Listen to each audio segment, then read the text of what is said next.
कभी आराम नहीं किया, किसी को छूट कर सलाम नहीं किया, और इस देश के संविधान के लिए ऐसा काम किया जिसका कोई दाम नहीं लिया, जिसका कोई दाम नहीं लिया।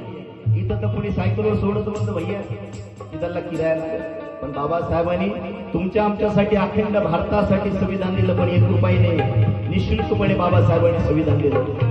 या देशाच्या खरंच लोकांना न्याय दिला।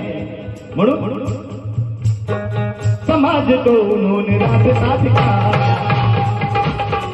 समाज को उन्होंने रास्ता दिखाया, समाज को उन्होंने रास्ता दिखाया। पढ़ना पढ़ाना उसी बाप ने सिखाया, पढ़ना पढ़ाना उसी बाप ने सिखाया, पढ़ना पढ़ाना उसी बाप ने सिखाया।